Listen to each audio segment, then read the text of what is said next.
ತ್ರಿವರ್ಣ ಸ್ಪೆಷಲ್ಗೆ ಸ್ವಾಗತ. ನಾನು ಉಮರ್ ಫಾರೂಕ್. ಪ್ರಿಯ ಸ್ನೇಹಿತರೆ, ಒಂದು ಕಾಲ ಇತ್ತು, ರಾತ್ರಿ 7 ಗಂಟೆ ಆಯಿತು ಅಂದರೆ ಊಟದ ತಟ್ಟೆ ಹಿಡ್ಕೊಂಡು ಇಡೀ ಕುಟುಂಬ ಟಿ ವಿ ಮುಂದೆ ಜಮಾಯಿಸ್ತಾ ಇತ್ತು. ಧಾರಾವಾಹಿಯಲ್ಲಿ ಏನಾಗುತ್ತೆ, ಇವತ್ತು ನ್ಯೂಸ್ನಲ್ಲಿ ಏನು ಬರ್ತಿದೆ ಅಂತ ಕಾದು ನೋಡ್ತಾ ಇದ್ರು.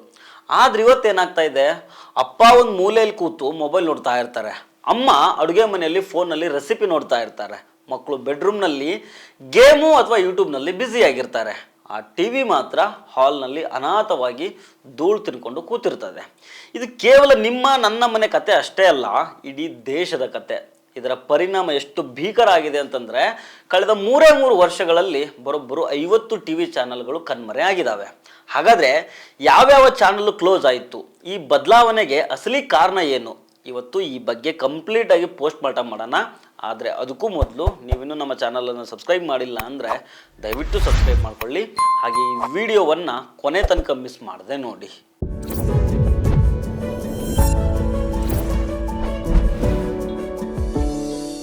ಈ ಕ್ರಾಂತಿಗೆ ಮೊದಲ ಕಾರಣ ಏನಂದರೆ ಚೀಪ್ ಇಂಟರ್ನೆಟ್ಟು.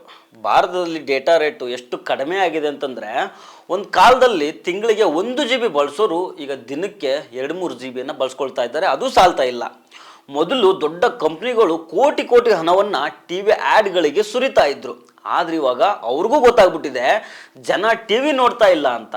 ಅದಕ್ಕೆ ಅವರು ತಮ್ಮ ಬಜೆಟನ್ನು ಯೂಟ್ಯೂಬು, ಇನ್ಸ್ಟಾಗ್ರಾಮು ಮತ್ತು ಫೇಸ್ಬುಕ್ ಕಡೆಗೆ ಶಿಫ್ಟ್ ಮಾಡಿದ್ದಾರೆ.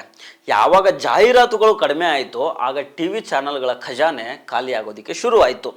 ಸಂಬಳ ಕೊಡೋದಕ್ಕಾಗದೆ ಹೊಸ ಶೋ ಮಾಡೋದಕ್ಕೂ ದುಡ್ಡಿಲ್ಲದೆ ಚಾನಲ್ಗಳು ಲೈಸೆನ್ಸನ್ನು ವಾಪಸ್ ಕೊಡ್ತಾ ಇದ್ದಾವೆ. ಲೈಸೆನ್ಸ್ ಸರೆಂಡರ್ ಮಾಡಿದ ದಿಗ್ಗಜರು ಯಾರು ಅನ್ನೋದನ್ನು ನೋಡೋದಾದರೆ, ಎಕನಾಮಿಕ್ ಟೈಮ್ಸ್ ವರದಿ ಪ್ರಕಾರ ಅದನ್ನು ನೋಡಿಬಿಟ್ರೆ ಎಂಥವ್ರಿಗಾದ್ರೂ ಶಾಕ್ ಆಗುತ್ತೆ. ಬರೀ ಪುಟ್ಟ ಸಣ್ಣ ಚಾನಲ್ಗಳಲ್ಲ, ಟಿ ವಿ ಲೋಕದಲ್ಲಿ ದಿಗ್ಗಜ ಅಂದ್ಕೊಂಡಿರೋರು ಬೆನ್ನು ತೋರಿಸಿ ಓಡಾಡ್ತಾ ಇದ್ದಾರೆ. ಒಂದು ಏನಂತಂದರೆ, ಅದರಲ್ಲಿ ಜಿಯೋ ಸ್ಟಾರ್ ಮತ್ತು ಜಿ ಎಂಟರ್ಟೈನ್ಮೆಂಟು, ಇವು ದೇಶದ ಅತಿ ದೊಡ್ಡ ನೆಟ್ವರ್ಕ್ ಅನ್ಸ್ಕೊಂಡಿದ್ವು. ಇವಾಗ ಇವೇ ತಮ್ಮ ಹಲವು ಪ್ಲಾಟ್ಫಾರ್ಮ್ಗಳನ್ನು ಬಂದ್ ಮಾಡ್ಕೊಂಡಿದ್ದಾವೆ. ಎರಡನೇದ್ದು ಸೋನಿ ಪಿಕ್ಚರ್ಸು, ಇವರು ಕೂಡ ತಮ್ಮ ಪ್ರಸಾರ ಪರವಾನಗಿಯನ್ನು ಹಿಂತಿರುಗಿಸಿದ್ದಾರೆ. ಮೂರನೇದ್ದು ನ್ಯೂಸ್ ನೆಟ್ವರ್ಕ್ಗಳು, ಇದರಲ್ಲಿ NDTV, ABP ಮತ್ತು TV ಟುಡೇ ಕೂಡ ತಮ್ಮ ಕೆಲವು ಚಾನಲ್ಗಳನ್ನು ಕ್ಲೋಸ್ ಮಾಡಿದ್ದಾವೆ. ಯೋಚನೆ ಮಾಡಿ, ಅಷ್ಟೊಂದು ಬಂಡವಾಳ ಇರೋ ಕಂಪ್ನಿಗಳೇ ನಮಗಿದು ಬೇಡಪ್ಪ ಅಂದಮೇಲೆ ಪರಿಸ್ಥಿತಿ ಎಷ್ಟು ಗಂಭೀರ ಆಗಿದೆ ಅಂತ ನಿಮ್ಗೆ ಅರ್ಥ ಆಗುತ್ತೆ. ಇನ್ನೊಂದು ಶಾಕಿಂಗ್ ವಿಷಯ ಏನಂತಂದರೆ, ನೀವು ಕಟ್ಟೋ ಈ ಮಂತ್ಲಿ DTH ರಿಚಾರ್ಜ್ ಇದೆಯಲ್ಲ, ಅದರ ಸಂಖ್ಯೆ ಕೂಡ ಪಾತಾಳಕ್ಕೆ ಕುಸಿತ ಕಂಡಿದೆ.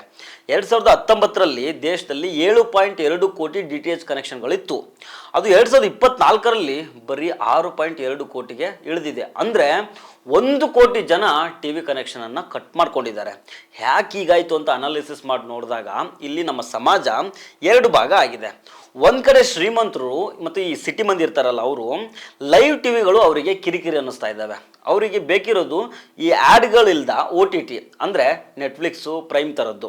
ಇನ್ನೊಂದು ಕಡೆ ಬಡವರು ಮತ್ತು ಮಧ್ಯಮ ವರ್ಗದ ಜನರಿಗೆ ಟಿ ವಿ ರಿಚಾರ್ಜು ತುಂಬ ಕಾಸ್ಟ್ಲಿ ಅನ್ನಿಸ್ತಾ ಇದೆ. ಅದಕ್ಕೆ ಅವರೆಲ್ಲ ಏನು ಮಾಡ್ತಾ ಇದ್ದಾರೆ ಅಂದರೆ DD ಫ್ರೀ ಡಿಶ್, ಅಂದರೆ ಈ ಉಚಿತ ಚಾನಲ್ಗಳ ಕಡೆಗೆ ಮುಖ ಮಾಡಿದ್ದಾರೆ. ಇದರಿಂದಾಗಿ ಪೇ ಚಾನಲ್ಗಳು ಅಕ್ಷರಶಃ ಬೀದಿಗೆ ಬೀಳುವಂಗಾಗಿದೆ. ಇದು ಕೇವಲ ಆರ್ಥಿಕ ಬದಲಾವಣೆ ಮಾತ್ರ ಅಲ್ಲ, ನಮ್ಮ ಸಂಸ್ಕೃತಿಯ ಬದಲಾಗ್ತಾ ಇದೆ. ಮೊದಲು ಧಾರಾವಾಹಿಗಳಲ್ಲಿ ಅತ್ತೆ ಸೊಸೆ ಜಗಳ ನೋಡೋದಕ್ಕೆ ಟಿ ವಿ ಮುಂದೆ ಕೂತ್ಕೊಳ್ತಾ ಇದ್ರು. ಈಗ ಅದೇ ಕಂಟೆಂಟು ಯೂಟ್ಯೂಬ್ ಶಾರ್ಟ್ಸು ಅಥವಾ ರೀಲ್ಸ್ನಲ್ಲಿ ಕೇವಲ 60 ಸೆಕೆಂಡ್ನಲ್ಲಿ ಸಿಕ್ಬಿಡುತ್ತೆ. ಜನರಿಗೀಗ ತಾಳ್ಮೆ ಅನ್ನೋದು ಕಡಿಮೆ ಆಗಿದೆ. ಚಾನಲ್ಗಳಲ್ಲಿ ಬರೋ 5 ನಿಮಿಷದ ಬ್ರೇಕ್ ನೋಡೋದಕ್ಕೆ ಯಾರಿಗೂ ಇಷ್ಟ ಇಲ್ಲ. ಸ್ಕಿಪ್ ಬಟನ್ ಒತ್ತು ಅಭ್ಯಾಸ ಆಗಿರೋ ನಮಗೆ ಟಿ ವಿಯ ಸುದೀರ್ಘ ಜಾಹೀರಾತುಗಳು ಕಿರಿಕಿರಿ ಉಂಟು ಮಾಡ್ತಾ ಇದ್ದಾವೆ. ಕಾಲ ಯಾರನ್ನೂ ಕಾಯಲ್ಲ. ಒಂದು ಕಾಲದಲ್ಲಿ ರೇಡಿಯೋ ಇತ್ತು, ಆಮೇಲೆ ಟಿ ವಿ ಬಂತು, ಈಗ ಮೊಬೈಲ್ ಬಂದಿದೆ. ಮುಂದೆ ಇದು ಕೂಡ ಬದಲಾಗಬಹುದು.